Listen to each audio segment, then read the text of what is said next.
19 août 1862, le théâtre du Châtelet donne son premier spectacle inaugural en la présence de l'impératrice Eugénie. Avec ses 3000 places et une scène de 24 x 35 mètres, il est l'un des plus grands théâtres de la capitale. Il se distingue, dès sa construction qui a été confiée à l'architecte Gabriel Davioud, par son excellente acoustique, ses sièges en bois et sa coupole en verre qui permet la réflexion des sons. En 1873, le théâtre du Châtelet joue un rôle primordial dans la vie musicale française par l'installation de l'association artistique des concerts colonnes, qui permet de faire découvrir au public français les plus grands compositeurs français. Les plus grands compositeurs du monde entier, comme Tchaïkovski, Richard Strauss, viennent alors diriger eux-mêmes leurs œuvres. En 1928, le théâtre du Châtelet permet de faire découvrir au public français les musicals qui font alors fureur à Broadway. De 1966 à 1979, les directions se succèdent. Et en 1979, la ville de Paris rachète alors le théâtre du Châtelet et fait de très importants travaux de rénovation. En 1980, le théâtre du Châtelet est alors dénommé Théâtre musical de Paris. Et il se trouve sous la direction de Jean-Albert Cartier. La programmation et le prix des places permettent alors d'attirer un public de plus en plus important. L'art Cartier est marqué par l'organisation de très nombreux événements artistiques, comme par exemple le lancement de la série Grands interprètes et jeunes talents, qui permet à des artistes en devenir de se faire parrainer par des artistes affirmés, ou par exemple l'organisation de séries thématiques autour d'une époque, d'un pays ou d'un compositeur. Grâce à sa programmation variée, où se mêlent les récitals, les comédies musicales, les opéras, les opérettes, la nouvelle équipe gagne son pari de faire rajeunir l'image du Châtelet, de faire venir un public de plus en plus important et de faire transformer ce théâtre comme le lieu le plus important de la capitale. Après une fermeture d'une saison, afin de moderniser la cage de scène, le théâtre du Châtelet a affirmé sa volonté de s'ouvrir à un public de plus en plus jeune et plus particulièrement les lycéens, en leur facilitant l'accès aux représentations et en mettant en place des opérations pédagogiques. Les enregistrements audiovisuels deviennent alors une partie intégrale de la politique du Châtelet. En juillet 2006, c'est Jean-Luc Choplin qui prend la relève et est alors directeur du théâtre du Châtelet. Son objectif est d'attirer chaque année 300 000 spectateurs autour d'une programmation éclectique. En ce qui concerne la médiation autour des spectacles, afin d'accompagner le public, le Châtelet propose pour chaque spectacle des conférences par des spécialistes du genre, et pour le jeune public, des activités sont proposées, que ce soit lors des représentations ou lors des répétitions. D'autres orchestres vont être également invités au théâtre du Châtelet, notamment Gustav Mahler qui va être à la tête de l'orchestre philharmonique de Vienne. Pendant toute cette période, il faut comprendre qu'au fait, il va y avoir différentes disciplines au sein du théâtre du Châtelet, que ce soit de la musique, que ce soit de la danse avec le théâtre du Châtelet qui a son propre ballet, ou encore que ce soit du cinéma, comme par exemple Méliès qui, en 1905, sous le titre des 400 coups du diable, va faire 2 scènes cinématographiques, notamment avec la voiture céleste qui va être propulsée pendant le spectacle grâce à un effet spécial. L'année 1906 va être marquée par les saisons d'Astruc, notamment par la grande saison de Paris, où entre 1905 et 1912, il va y avoir plus de 1000 opéras à Paris, et c'est dans ce contexte-là que le théâtre du Châtelet va avoir une importance. En 1909, on a les ballets russes de Diaghilev qui vont être présentés au théâtre du Châtelet, et c'est dans ce contexte-là que le 19 mai 1909, on a tout le peuple de Paris qui applaudit ces nouveaux acteurs comme Anna Pavlova ou encore Nijinsky. Quelques jours plus tard, on va avoir Chaliapine qui va jouer le rôle d'Ivan le Terrible dans la Pskovitaine. En 1910, on a Astruc qui va proposer une saison italienne qui va être menée notamment par l'opéra de New York. En 1911, c'est le retour du ballet russe avec notamment la Petrovska. Ensuite, le théâtre du Châtelet va proposer une symphonie de Debussy qui, selon lui, est une illustration des poèmes de Mallarmé.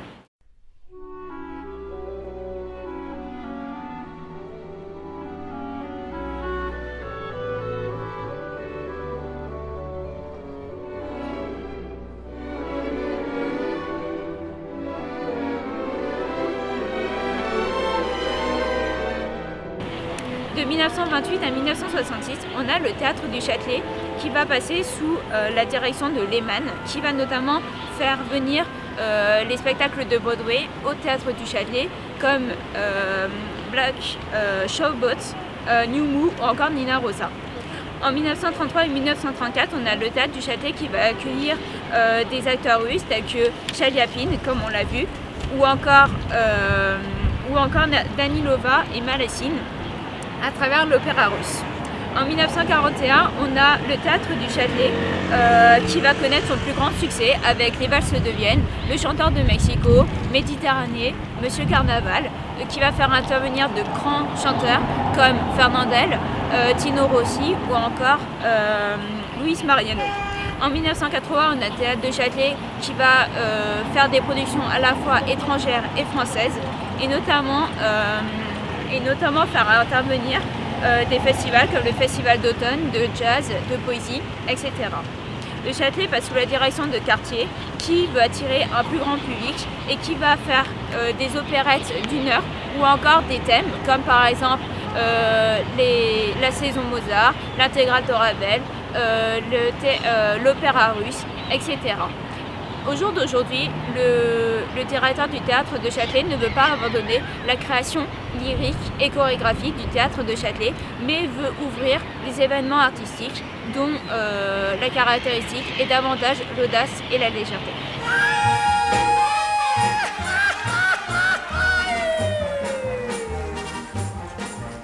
On a chanté les Parisiennes, leur petit nez et leur chapeau. On a chanté les Madrilènes qui vont aux arènes pour le torero. On prétend que les Norvégiennes, filles du Nord, ont le sang chaud. Dans son œuvre, Monteverdi invente un réel langage harmonique qui traduit les sentiments humains très fortement présents dans la tragédie antique. Il crée en effet cette atmosphère à travers la voix qui est prépondérante, mais également à travers l'orchestre, ce qui permet à la musique de connaître une intensité profonde. Cette innovation, qui rencontre un vif succès, va marquer le début de la période féconde de l'opéra. Celui-ci connaît en effet un vif succès par exemple en Europe occidentale. En France, c'est Jean-Baptiste Lully qui va l'aborder, notamment à travers ses œuvres Cadmus et Hermione, écrites en 1673, ou Alceste, écrite en 1674. Jean-Baptiste Lully, pour composer, se fonde plutôt sur des textes de théâtre, plutôt que sur des livrets à proprement parler, ce qui se distingue du coup de l'opéra à l'italienne. On appelle cela la tragédie lyrique. L'opéra, fort de son succès, va au fur et à mesure de son expansion connaître diverses évolutions. Par exemple, au XVIIIe siècle va se développer l'opéra di seria, toujours en Italie, ce que l'on voit notamment à travers les œuvres du compositeur italien Alessandro Scarlatti. L'opéra seria est très fortement structuré. Il est en général composé de 3 parties, précédées d'une sinfonia, introduction instrumentale. L'opéra seria, constitué par une alternance de dialogue et d'airs chantés, voit le rôle de l'orchestre augmenter. En effet, celui-ci devient un réel soutien de l'action dramatique, alors qu'il n'était initialement qu'un simple accompagnateur, permettant à la voix de s'exprimer librement. Mesdames et messieurs, il opera dalla grande buffa.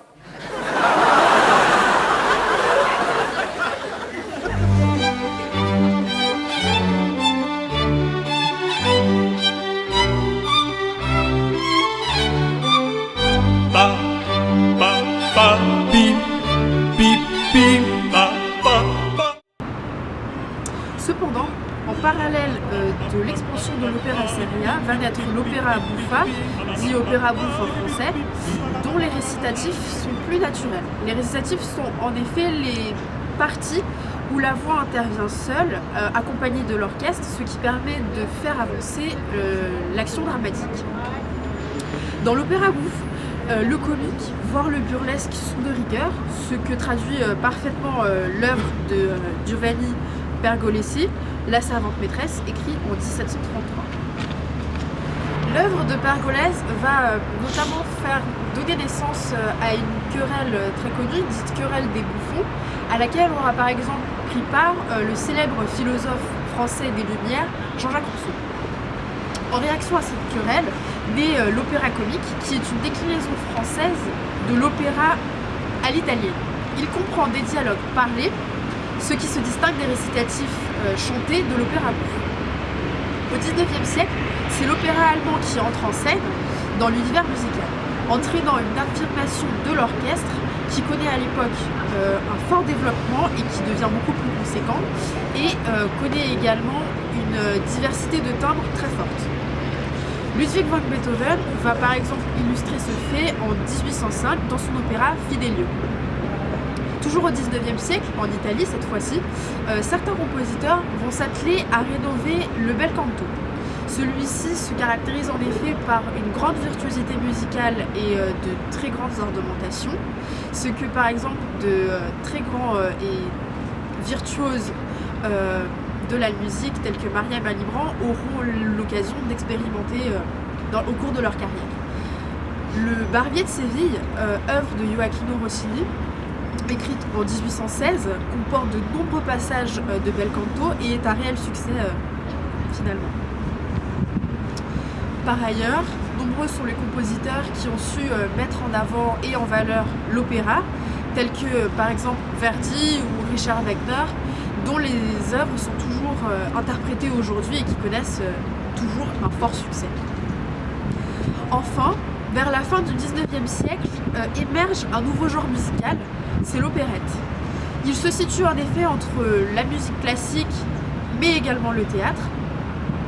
Ce genre musical allie plusieurs autres genres, comme par exemple le théâtre, la comédie, le burlesque, le satirique, la danse, ce qui justement a donné naissance par la suite à la comédie musicale que l'on connaît aujourd'hui.